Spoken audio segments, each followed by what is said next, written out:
Hearts unguarded. "You're holding back," Olivia said, adjusting Marcus's posture as they practiced dancing in his living room for the upcoming charity ball. A man in love wouldn't dance like he's at a business function. Marcus's hand on her waist tightened slightly. "I don't dance with feeling. I dance with precision." "Then you're missing the point of dancing." She moved closer, her cheek nearly touching his. "Dancing is conversation without words." "What are you trying to say to me?" Something flickered in his eyes, vulnerability quickly masked.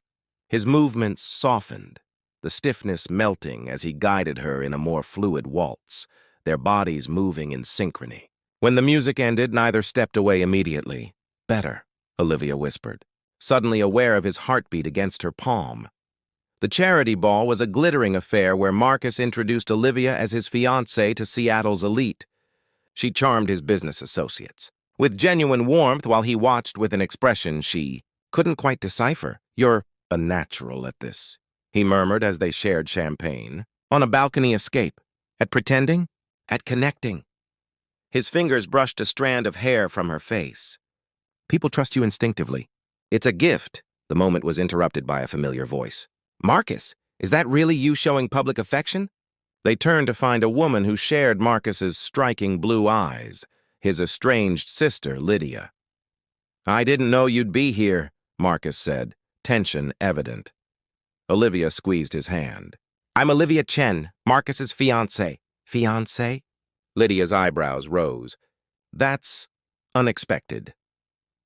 Over the next hour, Olivia navigated the fragile conversation between siblings separated by years of misunderstanding. She discovered their rift stemmed from Marcus taking control of the family business while Lydia pursued humanitarian work abroad. "He thinks money solves everything," Lydia said when Marcus stepped away. "He thinks it's his responsibility to fix everything," Olivia countered gently. Different approach, same protective instinct. Later that week, Olivia arranged a private dinner for the siblings. Though initially awkward, by dessert they were cautiously rebuilding bridges, with Lydia accepting an invitation to Beatrice's upcoming birthday celebration. That night, Marcus found Olivia on the penthouse balcony. "Thank you," he said simply, leaning on the railing beside her. "For what?" "Understanding what I couldn't express to my own sister." Their shoulders touched, a comfortable silence between them. Olivia realized how natural being with him had become, how she anticipated his moods, how his rare smiles had become highlights of her days. At Beatrice's birthday weekend at the Reed estate, Olivia woke early and found the elderly woman in the garden. "You're not what I expected," Beatrice said without preamble. Olivia's heart raced. "Oh? No, you're better?" Beatrice patted the bench beside her. "He looks at you when you're not watching, the same way my Henry looked at me for 47 years. "We haven't known each other that long," Olivia demurred. "Time is irrelevant to the heart." Beatrice's knowing eyes studied her. "The question is, are you pretending with him or with yourself?" Before Olivia could respond, a summer shower began. As they hurried inside, they encountered Marcus searching for them, concern evident on his face. "There you are," he said, relief washing over him as he wrapped a blanket around his grandmother. Later, as rain pattered against the windows, Marcus showed Olivia his childhood room, unchanged since his parents' death. Among trophies and science awards, she discovered a hidden sketchbook filled with architectural drawings. "You wanted to be an architect?" she asked, surprised. "Dreams change," he answered, taking the book gently. "Responsibilities take precedence." Impulsively, she took his hand. "It's never too late to reclaim parts of yourself." He looked at her then, really looked at her, and the intensity made her breath catch. Slowly, carefully, he leaned forward until their foreheads touched. "Olivia," he whispered, her name sounding like a question. She answered by closing the distance between them, their lips meeting in a kiss that was tentative at first, then increasingly certain. His arms encircled her waist as hers wound around his neck, the pretense falling away completely. When they parted, confusion and wonder mingled in his expression. "This isn't part of our arrangement." "No," she agreed softly. "It's not." Neither spoke of what it might actually be. Part 4. The Breaking Point. The line between pretense and reality blurred further in the weeks following their kiss. At work, Olivia found herself daydreaming about evenings with Marcus, cooking together in his kitchen, discussing books on the balcony, falling asleep on the couch during documentary marathons. Nights now ended with lingering kisses and whispered conversations, though they maintained separate bedrooms. They never labeled what was happening between them, as though naming it might break the spell. On a rainy Tuesday, Olivia used her key to enter the penthouse, arms full of groceries for dinner. She paused, hearing Marcus's voice from his home office, the door ajar. "The arrangement has served its purpose, Richard," Marcus was saying to someone on speakerphone. "Grandmother is responding well to the new treatment. The temporary solution has bought us time." "And the Chen woman?" asked a gravelly voice. "The board is concerned about attachments that could compromise your judgment." Olivia's heart stuttered. "Ms. Chen understands the parameters," Marcus replied, his voice professional, detached. "When our arrangement concludes, she'll be compensated as agreed." The grocery bag slipped from Olivia's numb fingers, cans clattering loudly against hardwood floors. Through the doorway, she saw Marcus's head snap up, his expression changing from shock to something like panic. "Olivia," he began, "ending the call immediately." "Don't!" She held up a hand, everything suddenly, painfully clear. "The temporary solution. That's me." "You're taking this out of context," he said, moving toward her. "Then explain the context, Marcus." Her voice trembled.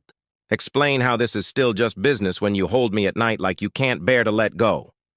He ran a hand through his hair, struggling visibly. "The board was questioning my focus. I needed to reassure them. By reducing me to a transaction?" She fought back tears. "I knew what I signed up for initially, but these past weeks, I thought something real was happening. It is real." He reached for her, but she stepped back. "Olivia, please, what am I to you, Marcus? A girlfriend? A business investment? A temporary solution to your family problems?" His silence was devastating. "I fell in love with you," she whispered. "The real you. Not the CEO, not the grandson fulfilling obligations. Just you." The color drained from his face. "Love?" "Yes, love." She laughed bitterly. "Foolish, isn't it? To forget this started with a contract." She moved quickly, gathering essential belongings while he followed, trying to explain about board politics and family expectations. His words washed over her without penetrating the wall of hurt building around her heart. "The debt is cleared as agreed," she said finally, standing at the door with her suitcase. "Our contract is fulfilled.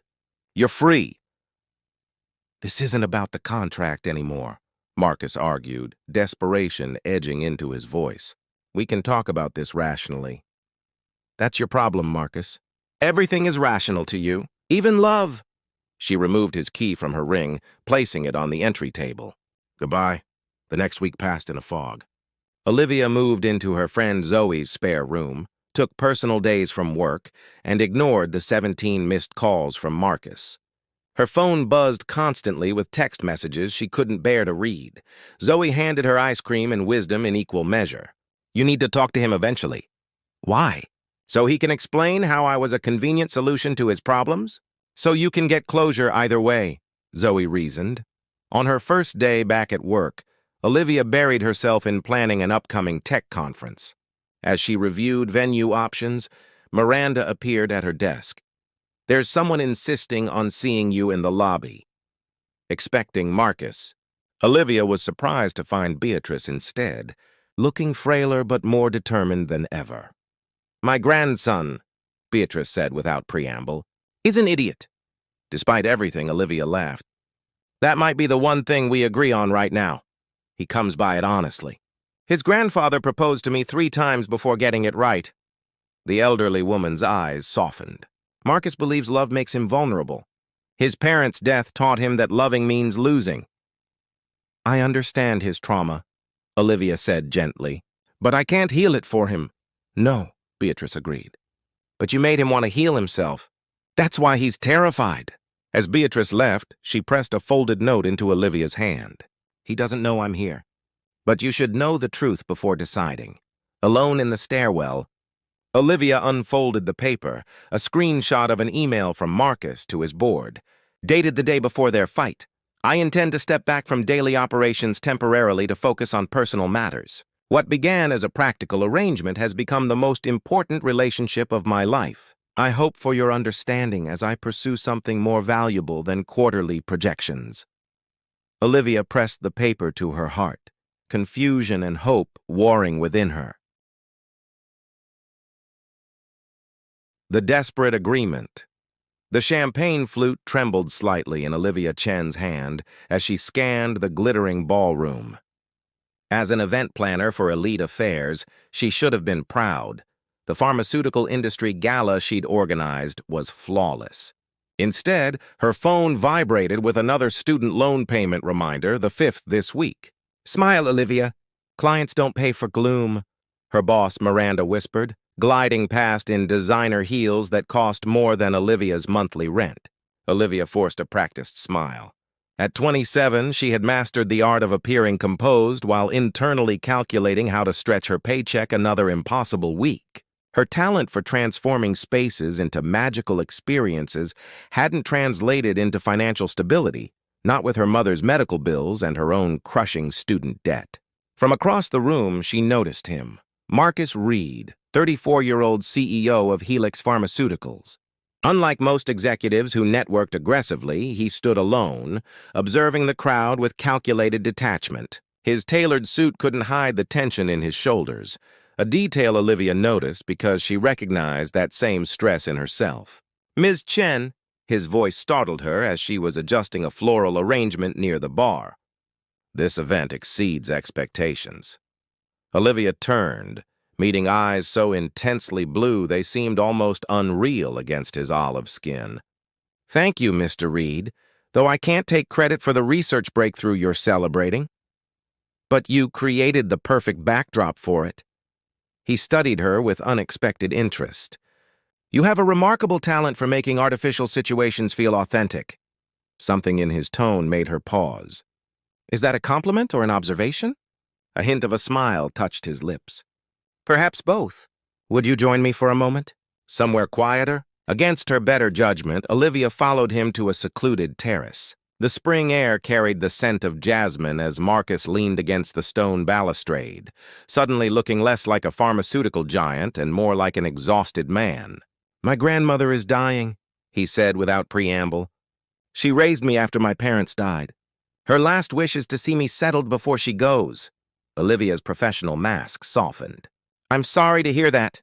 I need a fiancé," he continued, his gaze direct. "Temporary. 3 months maximum." She blinked. "Excuse me? I've watched you tonight. You're intelligent, poised, and clearly need money. Forgive my bluntness, but I noticed you checking your banking app 4 times in the past hour."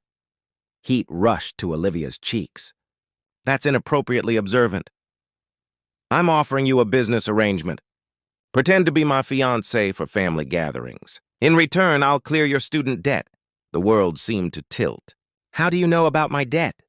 "I don't, specifically, but statistics suggest it's likely. Am I wrong?" She crossed her arms. "And if I refuse?" "Then I apologize for overstepping and we return to the gala as though this conversation never happened."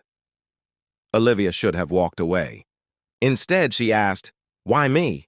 Marcus's expression remained unreadable. "Because you're the first person I've met who seems equally skilled at creating beautiful illusions and seeing through them."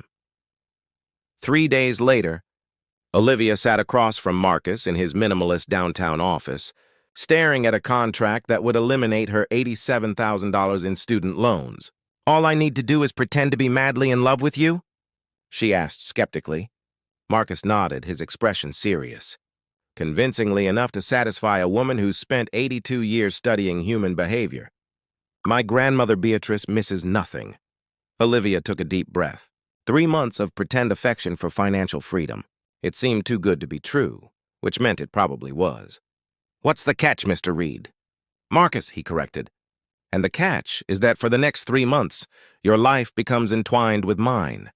You'll need to move into my penthouse, learn my habits, my history. We need to appear as a genuine couple." Her pen hovered over the signature line. No physical expectations beyond believable public affection? Nothing you don't explicitly consent to, he confirmed.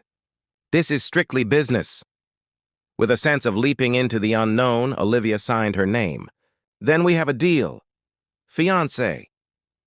For just a moment, something that might have been relief flashed across Marcus's face before his professional mask returned. Welcome to the charade, Olivia. I hope neither of us comes to regret it. Behind closed doors, Olivia stared at the sleek penthouse that would be her home for the next 3 months. Floor-to-ceiling windows offered a panoramic view of the city, but it was the emptiness that struck her most. Minimal furniture, no photographs, nothing personal beyond expensive art pieces that looked selected by a decorator. This feels like a hotel, not a home, she murmured. Marcus set down her suitcases in the guest room. I'm rarely here except to sleep. That won't work for our story. Olivia walked through the space, mentally cataloging. Your grandmother will expect me to know intimate details about your life. Where you keep your coffee mugs? Which side of the bed you sleep on? A muscle in his jaw tightened. I sleep on the right. See? That's exactly what I need to know, she sighed. If we're going to convince anyone we're in love, we need to actually know each other. That night, they sat on his minimalist sofa, takeout containers between them, as Olivia created a crash course in intimacy through questions. First heartbreak? She asked. Marcus stared out the window. Alexandra Pierce, pharmaceutical heiress? We were engaged 4 years ago. She was more interested in merging companies than building a life. I'm sorry. Don't be. It taught me to keep business and personal separate. He took a sip of wine. Your turn. Daniel Kim, college boyfriend. He wanted me to give up my career dreams to follow him to his medical residency.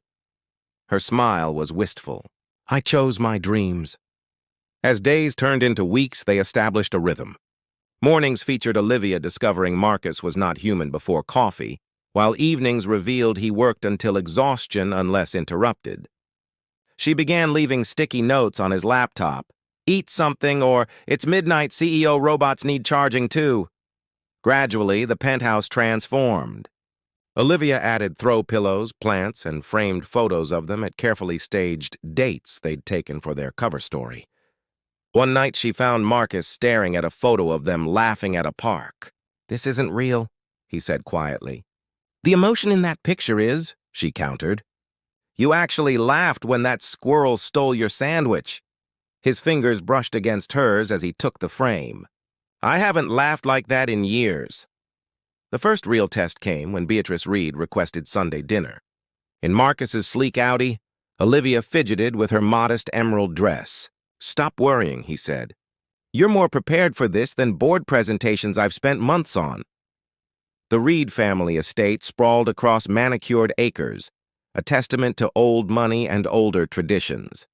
Beatrice Reed sat in a wheelchair on the veranda, silver hair elegantly styled despite the oxygen tubes in her nose. Her sharp eyes missed nothing as Marcus introduced Olivia. So you're the woman who's captured my grandson's heart, Beatrice said, her frail hand surprisingly strong as it gripped Olivia's. After Alexandra, I feared he'd never trust again. Dinner was an elaborate affair with Marcus's cousin Nathan and his wife Victoria, watching Olivia with barely concealed suspicion. How did you meet? Victoria asked. Before Olivia could recite their rehearsed story, Marcus took her hand. She was organizing a charity gala. I watched her solve 3 crises in 5 minutes with grace no one else noticed. I knew then she was extraordinary.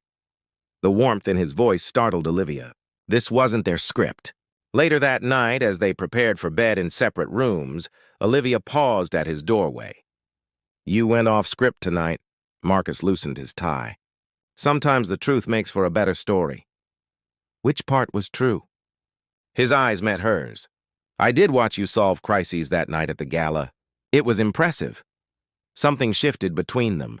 A moment of genuine connection that neither was prepared to acknowledge.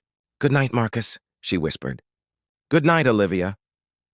She closed her door, leaning against it, wondering why her heart raced from such a simple exchange. Across the hallway, Marcus stared at his reflection, questioning when the line between pretense and reality had begun to blur. Truth unveiled.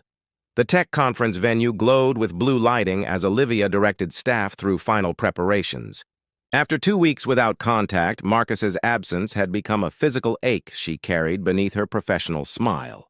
Beatrice's note had left her conflicted, hope mingled with lingering hurt and uncertainty.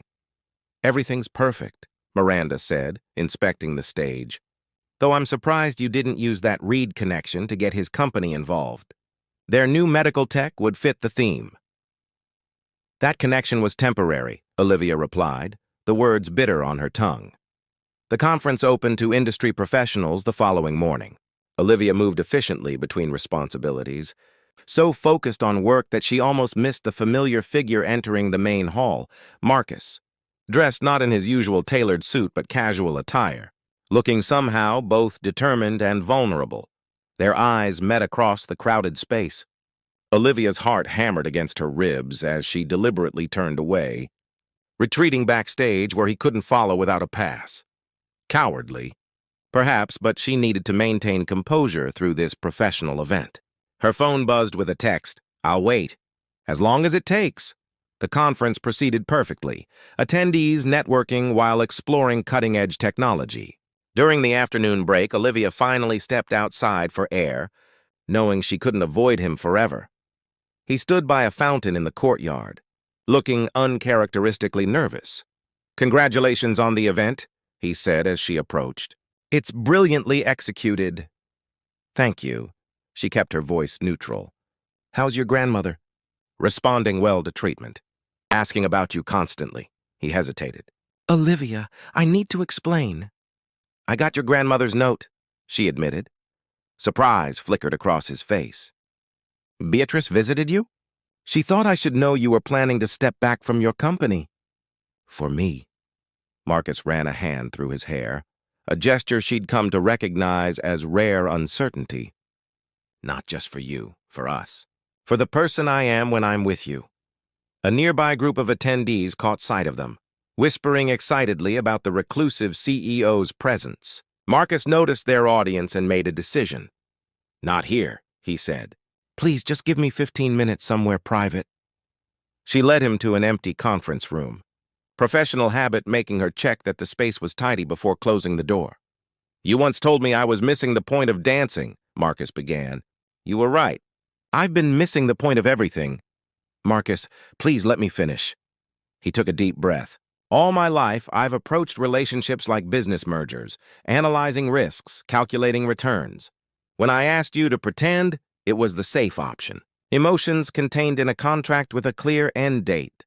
He moved closer, his eyes never leaving hers. "But you weren't safe, Olivia. You knocked down every wall I built. You made me laugh. You reconnected me with Lydia. You showed me what a home feels like. Then why did you talk about me like I was just a transaction?" The hurt resurfaced raw and fresh. "Because I was terrified." His voice cracked. The board meeting was an excuse to hide behind.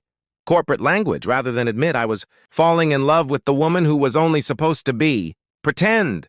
The word hung between. Them, love, no longer hypothetical.